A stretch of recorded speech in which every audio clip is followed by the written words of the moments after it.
एक मदरसा है जहाँ पर उसके साथ बच्चे के साथ उसको बेहोश करके उसके साथ दुष्कर्म की पिछले 2-3 महीने से 4-5 बार की।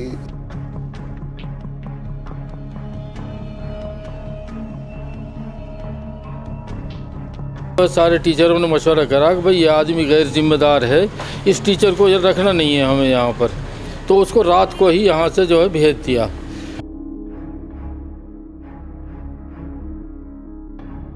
उत्तरी दिल्ली के थाना सराय रोहिला के अंदर कल एक मामला आया था बच्चे के साथ दुष्कर्म का, और ये मामला था कि एक मदरसे के अंदर पढ़ने वाले एक 12 वर्षीय छात्र के साथ उसी के टीचर द्वारा दुष्कर्म की घटना हुई थी, जिसकी पुष्टि हुई और आज उस टीचर को सहारनपुर से गिरफ्तार भी कर दिया गया है। चलिए बताते हैं आपको क्या है पूरा मामला, और इस वक्त हम आपको दिखा सकते हैं कि ये ही वो मदरसा है जहाँ पे उस बच्चे को पढ़ाया जाता था, और उसको पढ़ाने वाले टीचर्स ने, उसके जो उलेमा थे, उन्होंने ही दुष्कर्म की घटना को अंजाम दिया। इस मामले में दिल्ली पुलिस ने पूरी पुष्टि की है। दिल्ली पुलिस की सराय रोहिला टीम द्वारा अपराधी टीचर को गिरफ्तार भी कर लिया गया है सहारनपुर से। तो चलिए दिखाते हैं आपको क्या है पूरा मामला। भाई यहाँ का मामला तो ये 4-5 दिन पहले की बात है। रात को लगभग 12 बजे वो एक दूसरे टीचर के पास यहाँ जो कैमरा है वो ऑनलाइन था, तो वो चेक कर रहा था जो है।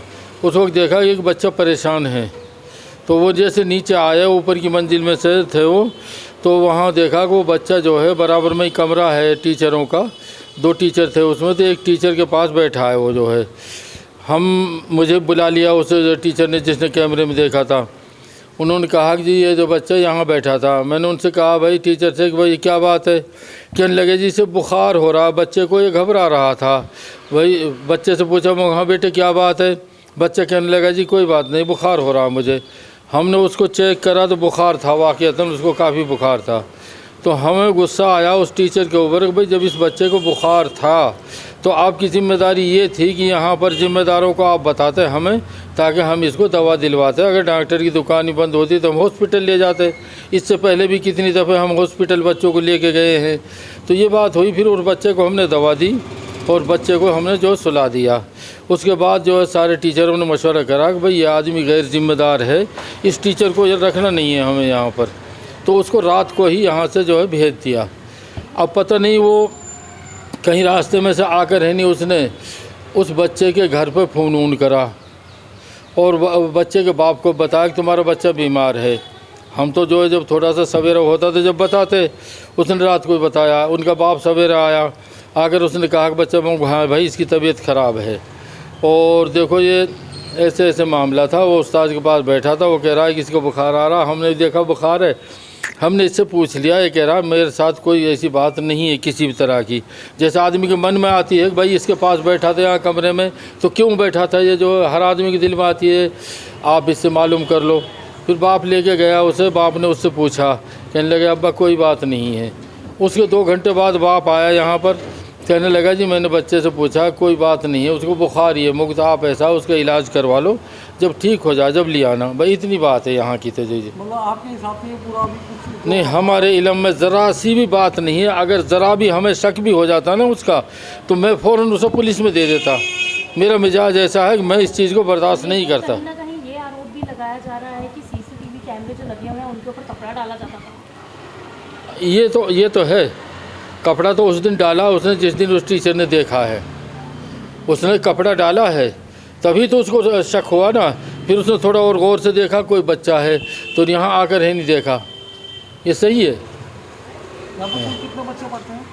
अब तो यहाँ 25 बच्चे हैं, यहाँ 200-250 बच्चे पढ़ते थे। लॉकडाउन की वजह से जो है कुछ बंद हो गया। कितने टीचर हैं यहाँ पे पढ़ाने वाले? अभी यहाँ पढ़ाने वाले जो है जी 2-3 तो ये हैं जो है मतलब इस तरह लाइन के, और 2 टीचर हिंदी इंग्लिश के हैं, और 2 टीचर जो है अरबी पढ़ाने वाले हैं। जो बच्चे यहाँ पे पढ़ते हैं वो यहीं पर रहते हैं रात को? यहीं रहते हैं सारे। देखिए ये हमारे जो उत्तरी ज़िला है, यहाँ सराय रोहिला थाने में कल 14 दिसंबर को हमारे पास एक कंप्लेंट आती है। एक 12 साल के बच्चे के साथ एक हमारे यहाँ जमायतुल इस्लामिया तुल अरेबिया कासिमुल उलूम, ये एक मदरसा है जहाँ पर उसके साथ बच्चे के साथ उसको बेहोश करके उसके साथ दुष्कर्म की पिछले 2-3 महीने से 4-5 बार की जो एक कंप्लेंट आई है, जिसमें कि बच्चे के जब पेरेंट्स को जब पता चला तो वो बच्चे को लेकर आए हमारे पास। हमने तुरंत आईपीसी के सेक्शन 377 और 506 और 6 पॉक्सो में ये मामला दर्ज किया है। बच्चे को डराया भी था उसने कि किसी को नहीं बोलना है, इसलिए ये 506 सेक्शन हमने किया है। जो ये मौलवी था ये भागा हुआ था। इसको हमने आज दिन में इसके नेटिव प्लेस जो कि सहारनपुर है वहाँ से हमने अरेस्ट कर लिया है। ये बच्चा यहाँ पर कुछ 30-35 और बच्चे हैं, इनके साथ यहाँ हाफिज़ की जो तालीम होती है उसमें 35-40 बच्चों के साथ था। इसको बड़े बच्चों के साथ जो बातचीत करने के लिए भी इस जो मौलवी जो हमारे अक्यूज़्ड है उसने डरा के रोका था कि नहीं बात करनी है। तो बच्चे के जब पेरेंट्स को पता चला तभी जाके ये हमारे पास आए हैं और हमने ये अरेस्ट किया है। सर इसका प्रोफाइल क्या है, जो नाम क्या है इस आरोपी का? जो आरोपी है इसका नाम मोहम्मद इसरान है, नई नांगली सहारनपुर का रहने वाला है, 24 साल की उम्र है और ये यहाँ मदरसे में मौलवी की जो है ये आगे बच्चों को तालीम देता था, मौलवी था। तो क्या पता लगा पहले भी और बच्चों के साथ भी ऐसे हरकत किया, भी एक ही विक्टिम है? ये इस पे हमारी अभी तफ्तीश जारी है और बच्चों से भी हम भी बयान लेंगे और बाकी national commission for protection of child rights उनकी भी टीम अभी आ रही है। सर जो ट्रस्ट है उनका कहना है कि वहाँ चारों तरफ सीसीटीवी कैमरे लगाए हुए हैं, क्या इस तरह का कोई फुटेज मिली है? इस पे हम तफ्तीश कर रहे हैं। एक मोटा जो हमने एक कैमरे से अभी देखा है, ये एक इंसिडेंट का जब हवाला आया तो वो उस कैमरे पे कुछ कपड़ा रखते हुए भी हमें दिखा है। बाकी और अभी पड़ताल होगी और सीसीटीवी कैमरों में पुराना जो है इस पे करके हम सही से बता सकते हैं। यहाँ पर हमने जो है सब इंस्पेक्टर A.K. झा के अंडर टीम भेजी है। हालांकि हमारे 3-4 टीमें जो हमारे ज़िले की और स्पेशल स्टाफ की गुलाबी बाग थाने की भी लग गई थी कि उसको नैप करें। तो जो A.K. झा है उसकी टीम, जो S.K. झा की टीम ने इसके सहारनपुर से वहीं पर ही अरेस्ट किया है इसको। कितना 40 बच्चे हैं सर मदरसे में? हाँ जी, 40 के करीब भी बच्चे हैं।